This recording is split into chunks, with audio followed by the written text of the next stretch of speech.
আসসালামু আলাইকুম প্রিয় দর্শক, আপনাদের সকলকে আমন্ত্রণ জানাচ্ছি অন্য মঞ্চের আলাপচারিতায়। সম্মানিত দর্শক, একটি সূত্র থেকে খবর পেলাম বাংলাদেশের সেনাপ্রধান জেনারেল ওয়াকারুজ্জামান এবং ভারতের সেনাপ্রধান উপেন্দ্র দ্বিবেদী, এই দুজনের মধ্যে টেলিফোনে কথা হয়েছে। কথা হওয়ার সূত্র হচ্ছে ফোন করেছেন জেনারেল ওয়াকার। এটি নিয়ে আজকে কথা বলবো। তো শুরুটা করতে চাই আসলে হাদির মৃত্যুর খবর দিয়ে। আপনারা দেখেছেন যে হাদির মৃত্যুর খবরে বাংলাদেশ জ্বলে উঠেছিল। এখনো সেই আগুন হয়তো পুরোপুরি নেভেনি এবং ইতিমধ্যে ভয়াবহ পরিস্থিতি সৃষ্টি হয়েছে। আগুনে পোড়ানো হয়েছে একের পর এক স্থাপনা, বাড়িঘর, সংবাদ মাধ্যমের একাধিক অফিস। অনেকেই প্রশ্ন করছেন অন্তর্বর্তী সরকার কেন এই পরিস্থিতি সামলাতে পারল না। তারা কি চায়নি সামাল দিতে পরিস্থিতিটি, নাকি চেয়েছে এভাবেই চলুক ধ্বংসযজ্ঞ? আইন শৃঙ্খলা রক্ষাকারী বাহিনী বেশ কিছুদিন যাবৎ বলছে দেশে আইন শৃঙ্খলার পরিস্থিতির উন্নতি হচ্ছে ক্রমশ। নির্বাচনের আগে পরিস্থিতি আরো কাঙ্ক্ষিত মাত্রায় উন্নীত হবে, অতএব ভয়ের কিছু নেই। প্রশ্ন হচ্ছে, এটাই কি তার নমুনা? আচ্ছা, কতজন মানুষ সেদিন রাতে ধ্বংসলীলা চালিয়েছে? শুধু রাজধানীতে হওয়া ধ্বংসাত্মক ঘটনাবলী বিবেচনায় রেখে প্রশ্ন করতে চাই, এই পরিমাণ মানুষকে, মানে যে গুটি কয় মানুষ এই মবে অংশ নিয়েছিল, ধ্বংসলীলায় অংশ নিয়েছিল, এই পরিমাণ উচ্ছৃঙ্খল জনগোষ্ঠীকে নিয়ন্ত্রণ করার ক্ষমতা আমাদের পুলিশের নেই, র্যাব বিজিবির নেই, সেনাবাহিনীর নেই। এই নিয়ন্ত্রণ করতে না পারাটা আসলে কি বার্তা দেয়? আমরা তো আবার যুদ্ধ প্রস্তুতির ফ্যান্টাসিতে ভুগতে ভালোবাসি। আমাদের প্রধান উপদেষ্টা কয়েক মাস আগে যুদ্ধাবস্থার কথা বলেছিলেন, যে দেশ একটি যুদ্ধাবস্থার মধ্যে আছে। সবাই তখন সমালোচনা করেছেন, আমরাও করেছি। দেশের যুদ্ধাবস্থা কোথায়? কেন এমন বলছেন প্রধান উপদেষ্টা? অবশ্য কয়েক মাস পর আজকে মনে হচ্ছে প্রধান উপদেষ্টা ঠিকই বলেছিলেন, কারণ তিনি জানতেন বাংলাদেশ এই পরিস্থিতিতে পড়তে যাচ্ছে বা পড়বে, কারণ এর নামই হয়তো মেটিকুলাস ডিজাইন। তিনি যা জানেন আগে থেকে, তা আমরা জানবো কিভাবে? আজকে আমরা প্রশ্ন করছি, হাদির মৃত্যুর খবর পেয়ে উত্তেজিত মুসলিমীয় জনতাকে সরকার কেন নিয়ন্ত্রণ করতে পারেনি? এই প্রশ্নটা আমরা তুলছি। কিন্তু কেউ কি এটা বলছে যে সরকারই এটা চেয়েছে এমন হোক? কারণ এ থেকে যে সুফলটা মিলবে সেটা সরকারেরই দরকার, কিংবা ইউনূস সাহেবের দরকার। পাবলিক কি বুঝলো না বুঝলো, কি বললো না বললো, এসব নিয়ে আসলে ভাববার সময় নেই। তাই বুঝে নিতে হবে, যা হওয়ার দরকার সেটাই হতে দিয়েছে অন্তর্বর্তী সরকার। গত কয়েকদিনের ঘটনায় বাংলাদেশ বিশ্বব্যাপী সংবাদের শীর্ষ শিরোনাম হয়েছে। এটা তো বিরাট প্রাপ্তি। কি বলেন? বিনা পয়সায় ব্র্যান্ডিং বলতে পারেন এটাকে। ম্যাজিস্ট্রেসি পাওয়ার নিয়ে মাঠে থাকা সেনাবাহিনী গত কয়েকদিনের ঘটনায় নিজেদের কোনো অক্ষমতা দেখে কিনা, নিজেদের দায়ী মনে করে কিনা, তা সাধারণ মানুষের বুঝবার উপায় নেই। সেদিন রাতে, মানে যেদিন এই ধ্বংসলীলা সংঘটিত হয়েছিল, সুন্নতি লেবাসের এক মহা বিপ্লবীকে, একজন নয় আসলে একাধিক, তো আমি একজনেরটা স্পেশালি বলবো, তাকে দেখলাম মধ্যরাতে প্রায় 2টা-2:30টার দিকে একাধিক মিডিয়া প্রতিনিধির সামনে সেনাবাহিনী এবং সেনাপ্রধান সম্পর্কে যা মনে আসছে তাই বলছে। আমি আসলে ক্লিপটি আপনাদের দেখাতে পারি, কিন্তু আমার রুচিতে বাধছে এদেশের নাগরিক হয়ে এদেশের সেনাপ্রধানকে এভাবে অশ্লীল ভাষায় আক্রমণ করা। সেনাপ্রধানের ঘাটতি থাকতেই পারে, দোষ থাকতেই পারে, কিন্তু এইভাবে মিডিয়াতে একজন দাড়িওয়ালা, মাথায় পাগড়িওয়ালা, গায়ে জোব্বা পরিহিত একজন মানুষ বলতে পারেন কিনা, করতে পারেন কিনা, এই প্রশ্নটি আসলে আমি সবার কাছে রাখতে চাই। কথাগুলো এই জন্যই বললাম, আসলে তখন তো তাকে কেউ থামায়নি। আশপাশে আইন শৃঙ্খলা রক্ষাকারী বাহিনী হয়তো কাছে দূরে ছিল, কারণ প্রথম আলো এবং ডেইলি স্টার থেকে তখনও সেনাবাহিনীর সদস্যরা সরে যাননি রাস্তা থেকে। পরে এই ভদ্রলোককে আইনের আওতায় আনা হয়েছে কিনা এমন খবরও কিন্তু আমরা পাইনি। তার মানে কি এই নয়, সে যা করতে চেয়েছে, তার অন্য সাথীরা যা করেছে, সবকিছুই প্রভাবশালী কোনো পক্ষ বা শক্তি চেয়েছে বলেই করতে পেরেছে, ঘটেছে, এবং সে বা তারা এখনো নিরাপদেই রয়েছে। সেনাপ্রধানকে গালি দিয়ে এভাবে পার পাওয়া যায় ধারণা ছিল না। এখন সচক্ষে দেখে, নিজ কানে শুনে বুঝতে পারছি এর নামই বোধহয় গণতন্ত্র, এর নামই হয়তো বাক স্বাধীনতা কিংবা স্বাধীনতা 2.0। খবর পেলাম এই কঠিন পরিস্থিতির মধ্যেই গতকাল মধ্যরাতে ক্যান্টনমেন্টে জরুরি বৈঠক করেছেন সেনাপ্রধান জেনারেল ওয়াকারুজ্জামান। যিনি এই কথাটি বলেছেন, এই তথ্যটি দিয়েছেন, তিনি জানেন এই সংবাদের সত্যতা কতটুকু। আমার কিন্তু তেমন বিশ্বাস হয়নি। মাঠে থাকা ওয়াকার সাহেবের সৈনিকেরা মাঠের ধ্বংসলীলা ঠেকাতে সক্রিয় ভূমিকা রাখতে পারেননি বা রাখেননি, আর তিনি সেনাপ্রধান হয়ে শীতের মধ্যরাতে জরুরি বৈঠক করবেন কি কারণে? তার ঠেকাটা কি? তাকে এতটা বেরসিক মনে হয় আপনার? তবে যিনি আমাকে সংবাদটা দিয়েছেন তিনি জোর গলায় বললেন, অপেক্ষা করুন, দেশে জারি হতে চলেছে বা জারি হতে পারে জরুরি অবস্থা। চমকে উঠে বললাম, কি বলছেন এসব? মাথার চুল তো সব খাড়া হয়ে যাচ্ছে। উল্টো তিনি বললেন, দেশে চরম নৈরাজ্যকর পরিস্থিতি এবং সীমাহীন অস্থিরতার পাশাপাশি ভারত বিরোধী উত্তেজনার পারদ এখন যে কোনো সময়ের তুলনায় অনেক উঁচুতে।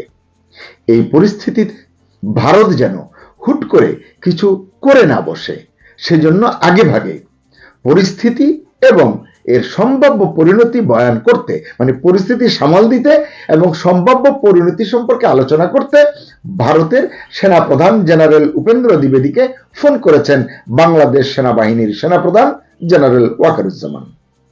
এই ফোনালাপে জেনারেল ওয়াকার ভারতের সেনাপ্রধানকে আশ্বস্ত করেছেন বাংলাদেশে থাকা ভারতীয় নাগরিকদের জানমাল এবং সম্পদের বা স্থাপনার নিরাপত্তা নিশ্চিত করা হবে। শুধু তাই নয়, ইতিমধ্যে সংঘটিত দুর্ঘটনা যা যা ঘটেছে, এই দুর্ঘটনায় জড়িত যারা আছে তাদেরকে আইনের আওতায় আনা হবে। জানালেন ওই ভদ্রলোক, ভারতের সেনাপ্রধান উপেন্দ্র দ্বিবেদী জেনারেল ওয়াকারকে হুঁশিয়ারি দিয়ে বলেছেন, বাংলাদেশে ঘটে যাওয়া প্রতিটি ঘটনা পর্যবেক্ষণে রেখেছে ভারত। বিশেষ করে ময়মনসিংহের ভালুকায় সংখ্যালঘু সম্প্রদায়ের এক যুবককে পিটিয়ে এবং পুড়িয়ে নৃশংসভাবে হত্যার ঘটনাটি ভারত কঠিন নজরদারিতে রেখেছে। এসব ঘটনার অবসান না হলে এবং পুনরায় বাংলাদেশে ভারত বিদ্বেষী কোনো কর্মকাণ্ড সংঘটিত হলে আর ছাড় দেবে না ভারত।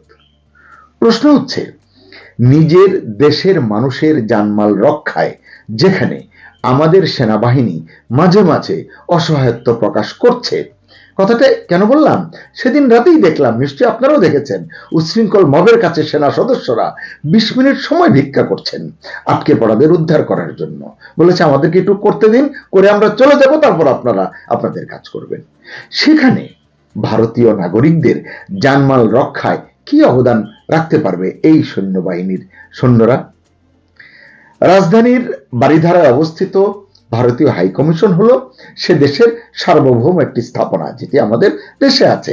তাদের জন্য এটি একটি সার্বভৌম এলাকা বা অস্তিত্ব। আন্তর্জাতিক কূটনীতি একথাই বলে, কিন্তু সেটা নিয়েও জব্বরের বলি খেলার মতো উন্মত্ত উল্লাস করলো একটি গোষ্ঠী। কিন্তু আমাদের সরকার নির্বিকার রইল। ভারতীয় হাই কমিশন ইতিমধ্যেই তাদের কার্যক্রম গুটিয়ে আনতে বাধ্য হয়েছে। চট্টগ্রামে অনির্দিষ্টকালের জন্য কার্যক্রম বন্ধ ঘোষণা করা হয়েছে। এসব ঘটনায় কি ব্যবস্থা নিয়েছেন জেনারেল ওয়াকার কিংবা মাঠে থাকা তার বীর জওয়ানরা? জেনারেল ওয়াকার নিশ্চয়ই জানেন, তিনি যা বলেছেন, যদি বলে থাকেন উপেন্দ্র দ্বিবেদীকে, তা তার একক সিদ্ধান্তে বাস্তবায়ন করা সম্ভব নয়। এজন্য সরকারের, বিশেষ করে সরকার প্রধানের সদিচ্ছা এবং সম্মতি প্রয়োজন। কিন্তু সেখানকার মুড এবং মোটিভ কি, এটি আসলে বোঝা দরকার। কতিপয় মৌলবাদী জনতার হাতে দেশের সম্পদ যেখানে অবলীলায় লুটের শিকার হয়, ধ্বংসযজ্ঞের শিকার হয়, অগ্নিসংযোগের উপলক্ষ হয়, সরকার যেখানে নির্বাক দর্শক, কেবল বিবৃতি যে আপনারা আর ভায়োলেন্স করবেন না, সেখানে সেনাপ্রধান বাংলাদেশে থাকা ভারতীয় নাগরিকদের জানমালের নিরাপত্তা দেবেন কিভাবে? কিভাবে এই প্রতিশ্রুতি বা আশ্বাস তিনি দেন? তিনি তো নিজের দেশই রক্ষা করতে পারছেন না, যদিও তিনি গত বছর 5 আগস্ট স্বেচ্ছায় সব দায়িত্ব কাঁধে তুলে নিয়েছিলেন। সত্যিই যদি সেনাপ্রধান জেনারেল ওয়াকার ভারতীয় সেনাপ্রধানকে ফোন করে থাকেন এবং উল্লিখিত কথাগুলো বলে থাকেন, তাহলে আমি তাকে ধন্যবাদ জানাবো। কারণ তার এই আশ্বাস দুই দেশের মধ্যকার সম্পর্কের স্থিতিশীলতা বজায়ে গুরুত্বপূর্ণ ভূমিকা রাখবে। এদিকে ভারতের একটি পত্রিকায় পড়লাম, বিদেশ সফর শেষে দেশে ফিরেই ভারতের প্রধানমন্ত্রী নরেন্দ্র মোদী ভারতের 3 বাহিনীর প্রধান এবং জাতীয় নিরাপত্তা উপদেষ্টা অজিত দোভালের সঙ্গে রুদ্ধদ্বার বৈঠক করেছেন। বৈঠকে বাংলাদেশের সার্বিক পরিস্থিতি নিয়ে দীর্ঘ আলোচনা করেছেন এবং তাদের স্ট্র্যাটেজি নির্ধারণ করেছেন। এমনিতেই চিকেন নেক সংলগ্ন এলাকায় এবং বাংলাদেশ সীমান্তের কয়েকটি স্থানে ভারতীয় অংশে গত বেশ কিছুদিন যাবৎ ভারতের সৈন্য সমাবেশ এবং যুদ্ধাস্ত্র সহ প্রস্তুতি নিয়ে বিভিন্ন মিডিয়ায় ব্যাপক লেখালেখি হচ্ছে এবং এটা নিয়ে জনমনে, বাংলাদেশের মানুষের মনেও ব্যাপক উদ্বেগ উৎকণ্ঠা রয়েছে। হাদির মৃত্যুকে কেন্দ্র করে সৃষ্ট ধ্বংসলীলায় সরকারের নির্বিকার ভূমিকা নিয়েই যেখানে নানান প্রশ্ন রয়েছে জনমনে, সেখানে জেনারেল ওয়াকারের ভারতীয় সেনাপ্রধানের সঙ্গে টেলিফোনিক কূটনীতি যেটা তিনি করলেন, এটা কি পরিস্থিতি উত্তরণে কোনো ভূমিকা রাখতে পারবে? কি মনে হয় আপনাদের? রাজনৈতিক পর্যবেক্ষকরা বলছেন, দেশের চলমান এই অস্থিতিশীলতাকে কাজে লাগিয়ে সরকার নির্বাচন বানচাল করার বা পিছিয়ে দেওয়ার একটা অজুহাত খুঁজতে পারে। সত্যিই যদি সরকার এমন কিছু করে, আপনি সেটাকে ষড়যন্ত্র বললে বলতে পারেন, আমি বলবো না, কারণ এটা গোপনে হচ্ছে না, মানে এক প্রকার প্রকাশ্যেই হচ্ছে, কারণ সবাই এটা বুঝতে পারছেন কম বেশি। এছাড়া এটা শিক্ষিত মেধাবী লোকদের কাজ, লোকেরা করছেন।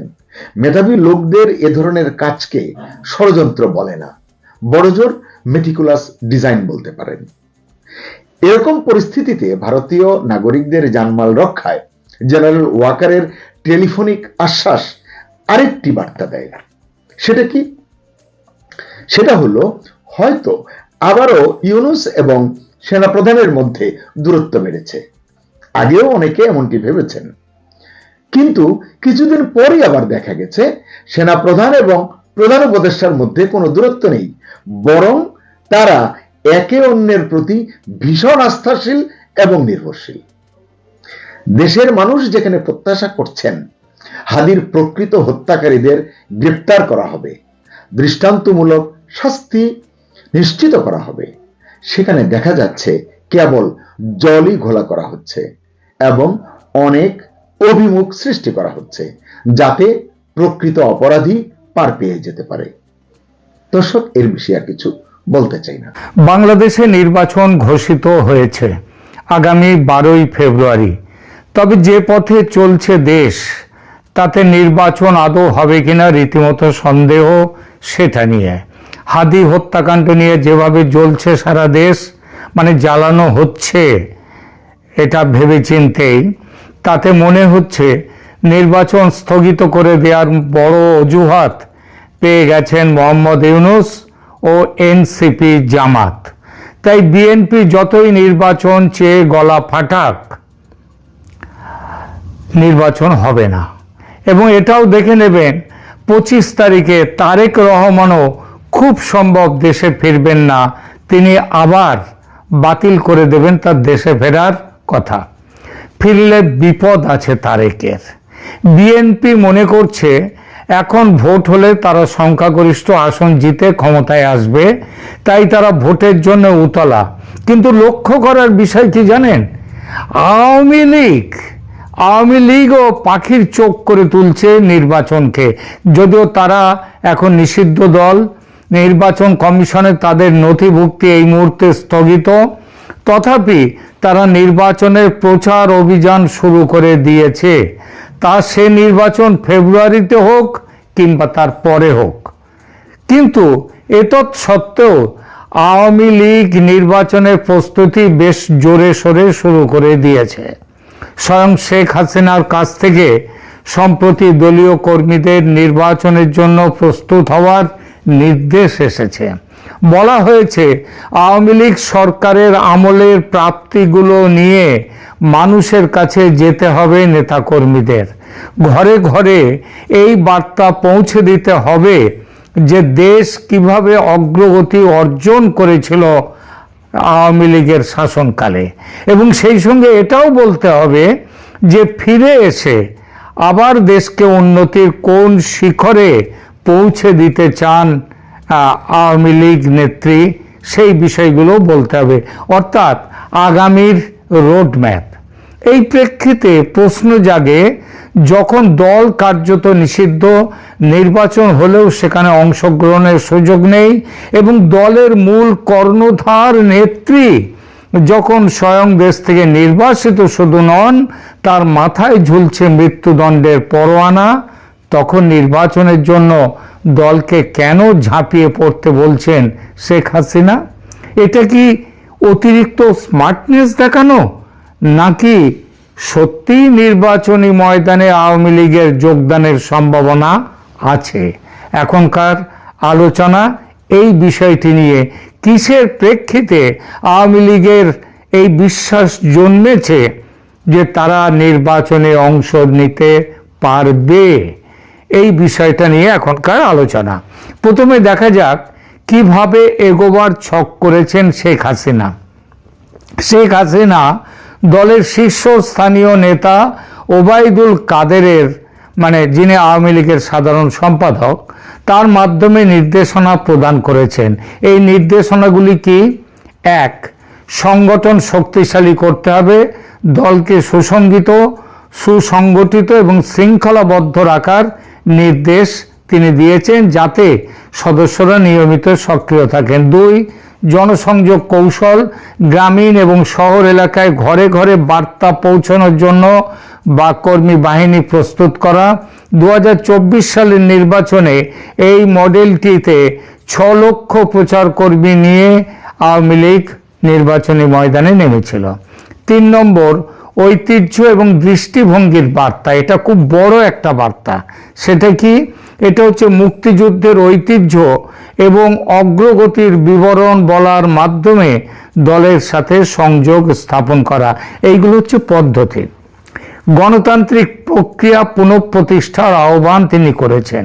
নভেম্বর 2025-এ শেখ হাসিনা স্পষ্টভাবে বলেছেন যে চলমান নির্বাচন প্রক্রিয়া গণতান্ত্রিক নয় এবং আওয়ামী লীগের সংখ্যাগরিষ্ঠ জনগোষ্ঠীকে প্রতিনিধিত্ব করে না। তার দল অনেকগুলি শর্ত পূর্বাবস্থায় ফিরিয়ে আনার জন্য দাবি করেছে। কেমন? সেগুলো হচ্ছে যে সমস্ত অধ্যাদেশ অবিলম্বে প্রত্যাহার করতে হবে। 2, হাসিনা এবং দলীয় নেতাদের বিরুদ্ধে যে বানোয়াট মামলা প্রত্যাহার করতে হবে। তারপর সকল রাজনৈতিক বন্দী অবিলম্বে মুক্তি দিতে হবে তাদেরকে। তত্ত্বাবধায়ক সরকার একটা প্রতিষ্ঠা করতে হবে যারা নির্বাচন পরিচালনা করবে। এছাড়া লিবারেশন ওয়ার ঐতিহ্য, অর্থাৎ মুক্তিযুদ্ধের যে চেতনা এবং ঐতিহ্য এবং তার যে জাতীয় পরিচয়, সেগুলোকে ফিরিয়ে আনতে হবে। ডিসেম্বর ফিরিয়ে আনতে হবে না, আরো শক্ত করে প্রতিষ্ঠিত করতে হবে মানুষের মনে। ডিসেম্বর 2025-এ যে বিজয় দিবসে শেখ হাসিনা একটি শক্তিশালী, এই 16 ডিসেম্বর তিনি বার্তা দিয়েছেন। তিনি বলেছেন যে বঙ্গবন্ধু শেখ মুজিবুর রহমানের নেতৃত্বে এবং আওয়ামী লীগের দিক নির্দেশনায় 1971 সালে লিবারেশন ওয়ারের আত্মা সংরক্ষণ করা জাতীয় দায়িত্ব। এই প্রচারের মূল স্তম্ভ, কোন কোন দিকে প্রচার হবে, সব থেকে বড় জিনিস যেটা বলা হয়েছে সেটা হচ্ছে শেখ হাসিনার দল তার গত 15-16 বছরের শাসনকালে যে অর্থনৈতিক, পরিকাঠামোগত, অবকাঠামোগত সাফল্য অর্জন করেছে সেইগুলো মানুষের মধ্যে প্রচার করতে হবে।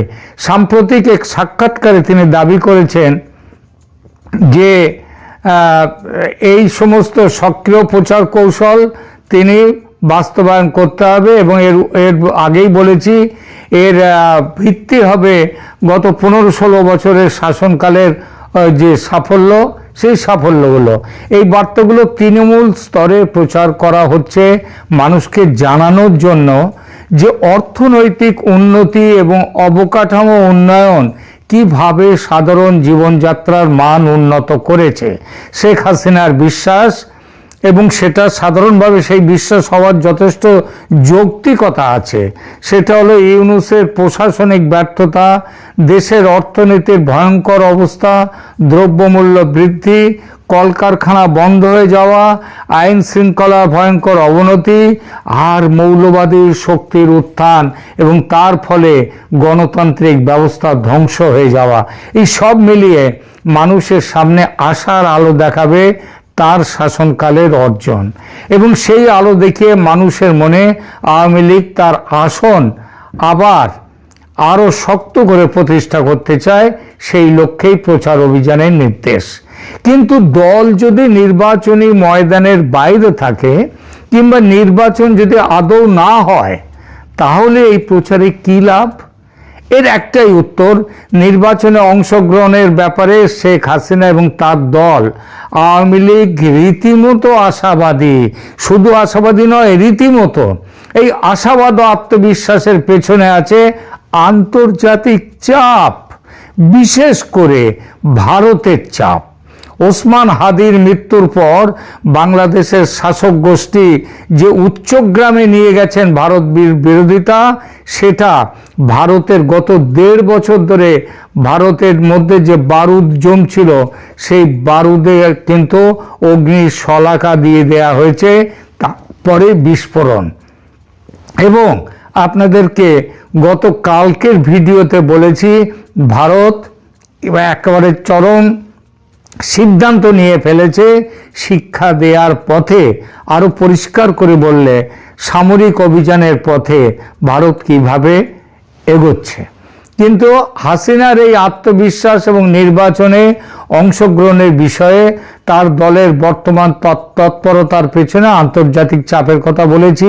বিশেষ করে ভারতের অবস্থান যে একটি বড় ভূমিকা পালন করছে, সেই বিষয়ে জোরালো আলোচনা চলছে আন্তর্জাতিক রাজনীতির বিশ্লেষকদের মধ্যে। 2025 সালের ডিসেম্বরের বর্তমান উত্তাল পরিস্থিতিতে আওয়ামী লীগের নির্বাচনে অংশগ্রহণের সম্ভাবনা উজ্জ্বল হওয়ার পেছনে যে কারণগুলি দেখা যাচ্ছে, সেগুলো এরকম। প্রথমত শেখ হাসিনার, প্রথমত বলেছি যে ভারতের অবস্থান, মানে এখানে ভারতের অবস্থানের কথা বারবার বলছি, যে শেখ হাসিনার বর্তমান আত্মবিশ্বাসের মূলে রয়েছে ভারতের শক্ত কূটনৈতিক অবস্থান।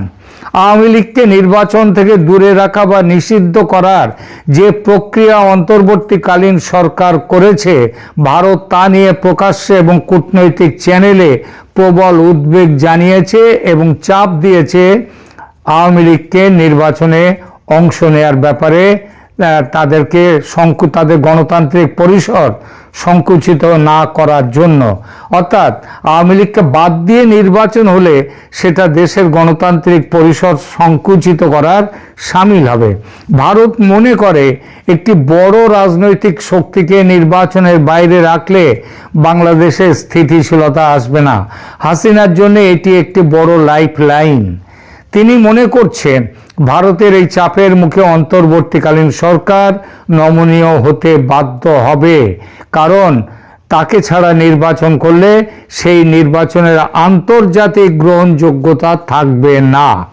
দ্বিতীয়ত, শেখ হাসিনা দিল্লি থেকে বার্তা দিয়েছেন যে আওয়ামী লীগকে ছাড়া নির্বাচন হলে তার দলের লক্ষ লক্ষ সমর্থক ভোট বয়কট করবে। এমনটা হলে এই নির্বাচনে ভোটারদের অংশগ্রহণের হার ভীষণভাবে কম হবে। সেই হার গত বছর জানুয়ারিতে শেখ হাসিনার আমলের ভোটদানের হার থেকেও কম হওয়ার সম্ভাবনা। আর সেটা হলে হাসিনার বিরুদ্ধে আমেরিকা সহ পশ্চিমী দুনিয়ার যে অভিযোগ ছিল, সেই একই অভিযোগ বরং আরও বড় হয়ে উঠবে এই নির্বাচনের বিরুদ্ধে।